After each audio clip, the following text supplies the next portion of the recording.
Curios and Considerations. The shop wasn't there on Monday.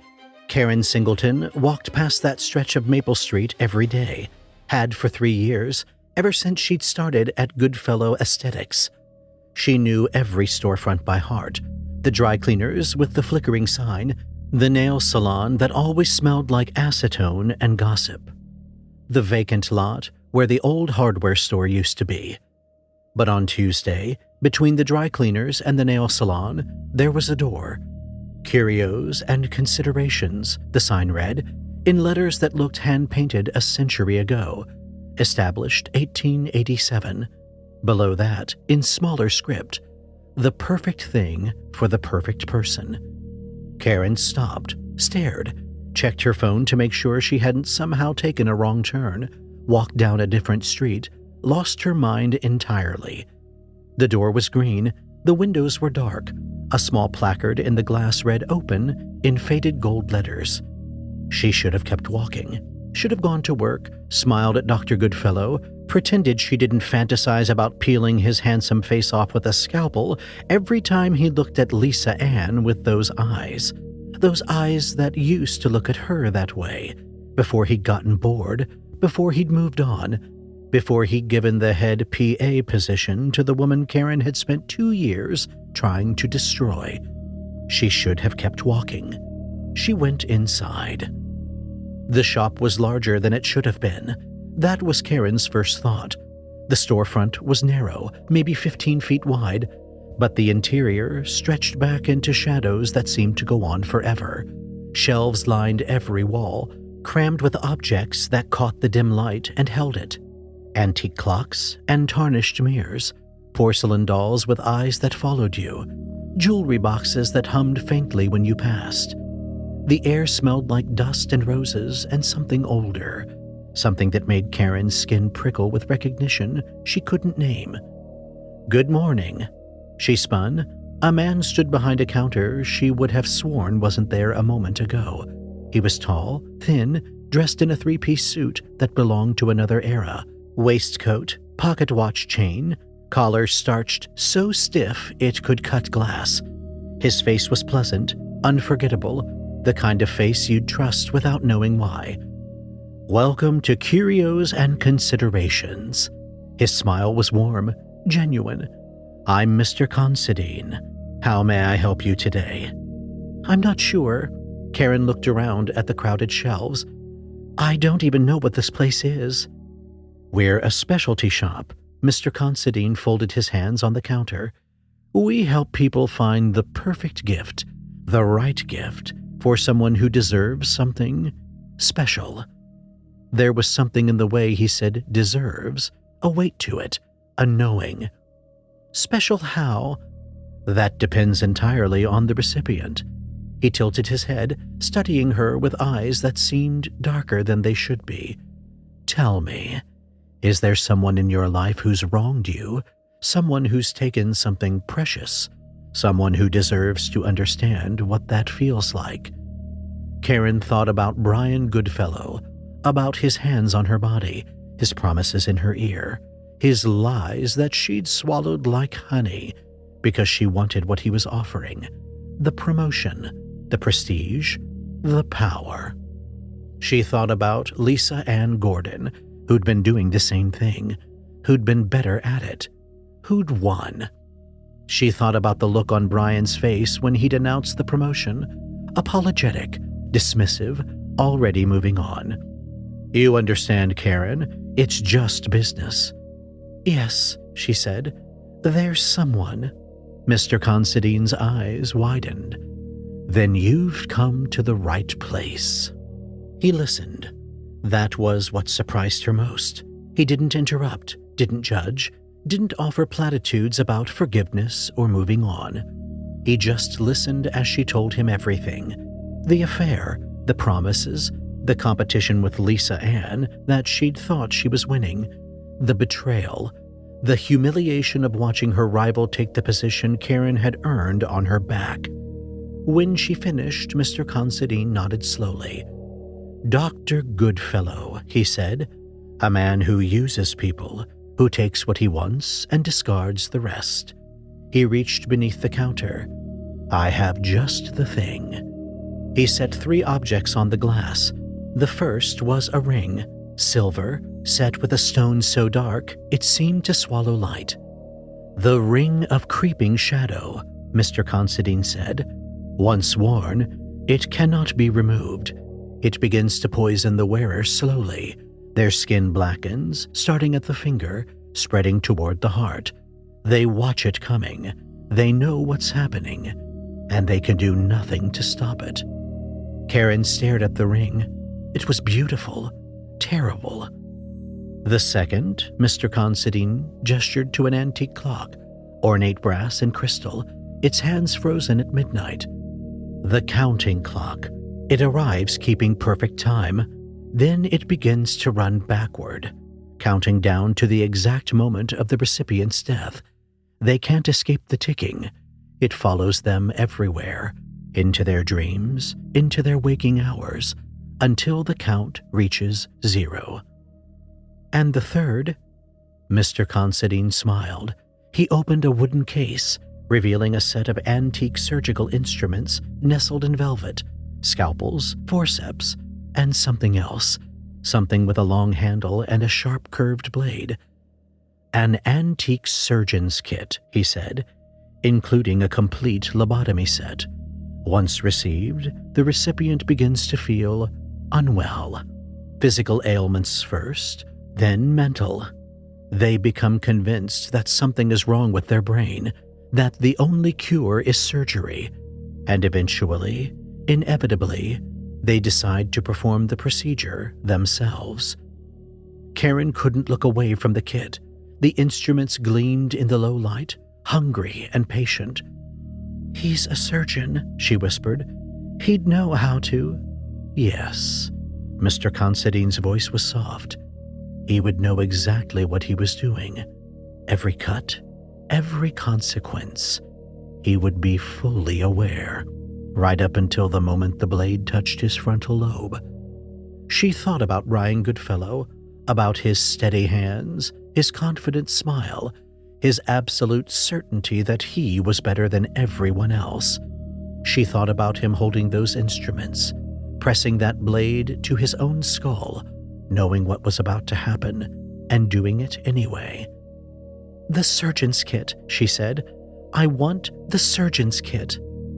"An excellent choice."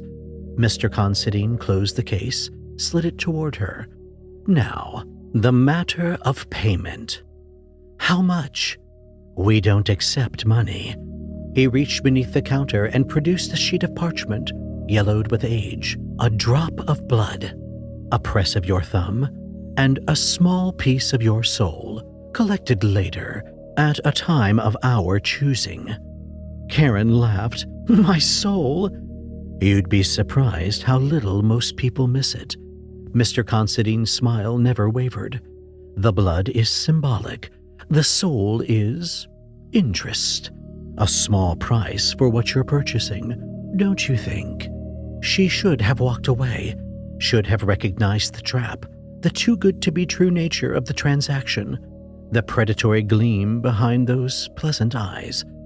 But she thought about Brian, about Lisa Ann, about 2 years of her life spent on her knees, literally and figuratively, for nothing. "Give me the pen," she said. There was no pen, just a small silver pin that Mr. Considine pressed into her thumb, a bright point of pain, a bead of blood welling up. She pressed her thumb to the parchment and felt something shift inside her, something leaving, something she couldn't name but knew somehow she would miss. "The gift will arrive within the week," Mr. Considine said, tucking the parchment away. "Sincerest thanks for your patronage, and do tell your friends." He smiled. Karen walked out into a world that felt slightly dimmer than before. David Chen found the shop on a Wednesday. He'd been walking aimlessly the way he did most days since the divorce, since Marcus Webb, attorney at law, specialist in family litigation, professional destroyer of lives, had picked him clean. The house, the car, The retirement account he'd spent 20 years building, all gone, all handed to his ex-wife on a silver platter because Marcus Webb knew every trick, every loophole, every way to make an honest man look like a monster. The shop appeared between a coffee house and a bookstore that David could have sworn shared a wall. Curios and Considerations. He went inside. Mr. Considine listened to his story with the same patient attention he'd given Karen. The marriage that had soured, the divorce that had turned vicious, the lawyer who'd manipulated evidence, coached witnesses, turned David's own children against him. Mr. Webb, Considine said thoughtfully, a man who profits from other people's pain, who builds his fortune on broken families. He set 3 objects on the counter. I have options. David chose the ring. He imagined Marcus Webb sliding it onto his finger, admiring the dark stone, not realizing until it was too late that it wouldn't come off. He imagined the blackness spreading up his hand, his wrist, his arm. He imagined Marcus watching his own death creep toward his heart, 1 inch at a time. He pressed his thumb to the parchment. Something shifted inside him. He didn't miss it at all. Tessa Morgan found the shop on a Thursday. She'd been looking for it, or something like it. She'd spent years looking. In occult bookstores, on dark corners of the internet, in whispered conversations with people who claimed to know people who knew things. She wanted her stepfather to suffer. Richard Morgan had married her mother when Tessa was 12. He'd started coming into her room when she was 13 and had continued until she was 17 when she'd finally told someone, finally been believed, finally watched him go to prison for what he'd done. He'd served 4 years. 4 years for 4 years of her childhood. And now he was out, living in a halfway house 3 states away, registered as a sex offender but otherwise free. Free to walk in the sunshine, free to breathe clean air, free to live a life that Tessa still couldn't manage. All these years later. She wanted him to suffer. She chose the clock. She imagined Richard winding it, setting it on his nightstand, not understanding why it had arrived or who had sent it. She imagined him waking in the night to its ticking, checking the time, watching it run backward. She imagined him unable to escape the sound. Tick, tick, tick, counting down the seconds until his death. She imagined him going mad with the knowledge, with the inescapable certainty, with the clock that followed him everywhere. She pressed her thumb to the parchment. The something that left her felt like a weight she'd been carrying for years. She walked out into sunshine that looked, for the first time in her memory, almost beautiful.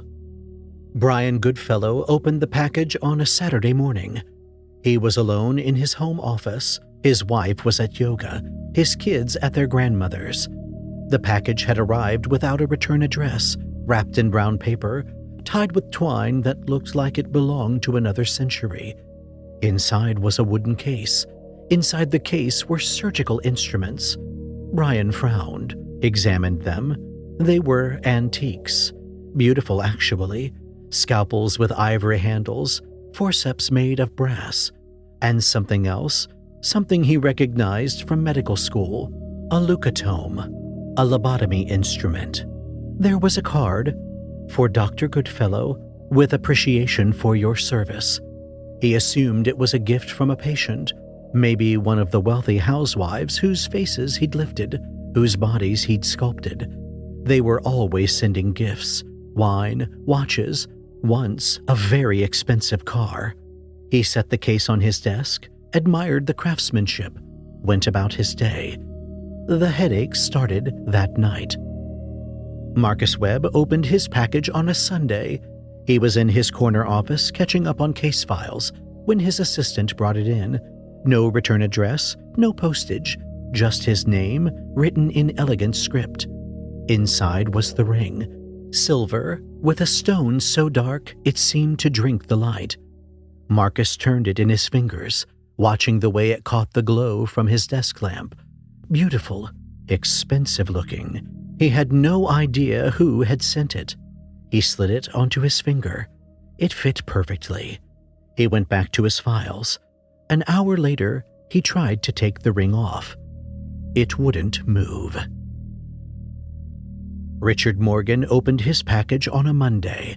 He was in his cramped apartment, the one the halfway house had helped him find, the one with bars on the windows and a view of a brick wall. The package was on his doorstep when he came home from his shift at the warehouse, the only job he could get, the only place that would hire a registered sex offender. Inside was a clock. Brass and crystal, ornate, old-fashioned. It was already running. Tick, tick, tick, keeping perfect time. Richard set it on his nightstand, wondered who had sent it, wondered if it was valuable. That night, he dreamed of ticking. In the morning, the clock's hands had moved backward. Dr. Brian Goodfellow performed his first surgery on himself 3 weeks later. The headaches had become unbearable. Then came the dizziness, the confusion, the sense that something was deeply, terribly wrong inside his skull. He'd seen specialists, had scans. The results always came back clean. But Brian knew. He could feel it, the wrongness, the disease, the thing growing in his brain. The lobotomy set sat on his desk, where it had since he arrived. He found himself looking at it more and more, picking up the instruments, feeling their weight in his hands. The only cure is surgery. The thought arrived fully formed, like it had always been there. You know how to do this. You've studied the procedure. You know exactly where to cut. His wife found him in his office the next morning. He was slumped in his chair, the leucotome still embedded in his eye socket, his face frozen in an expression of absolute clarity. The coroner ruled it a psychotic break, sudden onset, impossible to predict. Karen Singleton read about it in the newspaper and smiled. Marcus Webb's skin had turned black to the chest by the time he died. He'd tried everything: saws, bolt cutters, a trip to the emergency room where doctors stared at the ring and the spreading darkness and admitted they had no idea what they were looking at. The blackness crept up his arm like ink spreading through water, cold and painless, and Marcus watched it come with the sick certainty of a man who knows he's already dead. His heart stopped on a Tuesday, 6 weeks after he'd put on the ring. The blackness had reached his chest. His final expression was one of complete understanding. He knew exactly what was happening, exactly why, and there was nothing he could do to stop it. David Chen didn't read about it in the papers, but he knew. He felt it somehow, a satisfaction settling into his bones like warmth. Richard Morgan lasted 3 months with the clock. The ticking followed him everywhere, to work, to his mandated therapy sessions, into his dreams where the sound became a voice counting backward. 72 days, 14 hours, 23 minutes. 72 days, 14 hours, 22 minutes. He couldn't escape it, couldn't drown it out. The clock sat on his nightstand running backward, and every night he watched it tick closer to zero.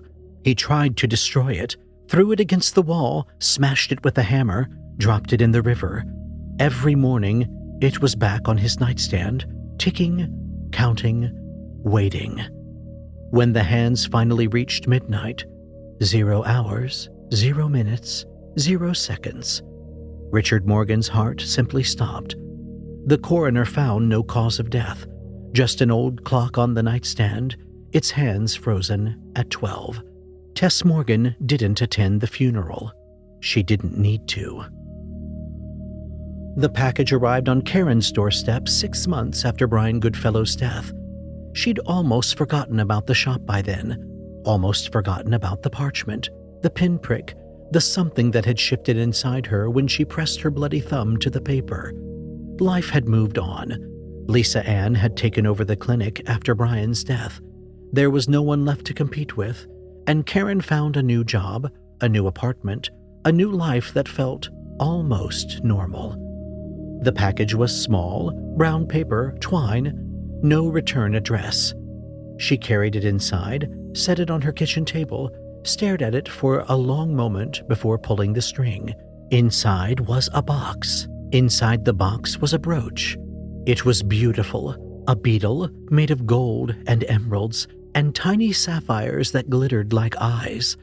The kind of thing you'd see in a museum behind glass, with a placard explaining its provenance and its price. There was a card. For Karen, with appreciation for your service, L.A.G., Lisa Ann Gordon. Karen's blood went cold. She picked up the brooch to examine it, just for a second, just to see. And the beetle moved. It twisted in her fingers, legs scrabbling, and before she could drop it, before she could scream, it burrowed into her palm. The pain was immediate and blinding. Karen screamed, shook her hand, watched in horror as the beetle disappeared under her skin, leaving nothing but a small hole that sealed itself shut. Then she felt them. More of them. Dozens of them, hundreds, hatching inside her, spreading through her flesh, tiny legs and tiny mandibles chewing their way through muscle and fat. She could feel them moving under her skin, see them, bumps and ridges traveling up her arm like something from a nightmare. She ran to the kitchen, grabbed a knife, started cutting. The first incision released a flood of beetles, gold and green and glittering, pouring out of her arm in a wave that scattered across the counter. But there were more, always more. She cut again, deeper, trying to get them out, trying to stop the feeling of them inside her. And the blood was everywhere now. So much blood. And the beetles kept coming and coming, and Karen Singleton died on her kitchen floor, surrounded by jeweled insects that disappeared one by one, leaving nothing but a body covered in self-inflicted wounds. The coroner ruled it a psychotic break, sudden onset, impossible to predict. Lisa Ann Gordon read about it in the newspaper. She didn't smile. She'd stopped being able to smile 3 weeks ago when she pressed her thumb to Mr. Considine's parchment. She wondered sometimes what was coming for her. The shop was still there on Friday, between the dry cleaners and the nail salon, right where it had always been, right where it had never been. The sign still read Curios and Considerations, and the placard in the window still said Open in faded gold letters. Inside, Mr. Considine straightened a display of music boxes that played songs no one remembered. He dusted a shelf of mirrors that reflected things that weren't there. He hummed a tune that had been old when the world was young. The bell above the door chimed. A woman walked in, young, angry, hurt in ways that showed in her eyes. She looked around at the cluttered shelves, the impossible depth of the shop, the man in the old-fashioned suit who smiled at her like he'd been expecting her all along. "Welcome to Curios and Considerations," Mr. Considine said. "How may I help you today?" The woman hesitated, looked around, looked back at him. "I heard you can help people find gifts," she said. "Special gifts, for people who deserve something special." Mr. Considine's smile widened. "You heard correctly." He folded his hands on the counter, patient and pleasant, and hungry in a way that didn't show on his face. "Tell me, is there someone in your life who's wronged you?" The woman thought about it. "Yes," she said, "there's someone." Mr. Considine reached beneath the counter. "Then you've come to the right place." The door swung shut behind her. The sign in the window flickered. And somewhere in the back of the shop, in a room that didn't exist until it needed to, a piece of parchment waited to be signed. "All sales are final."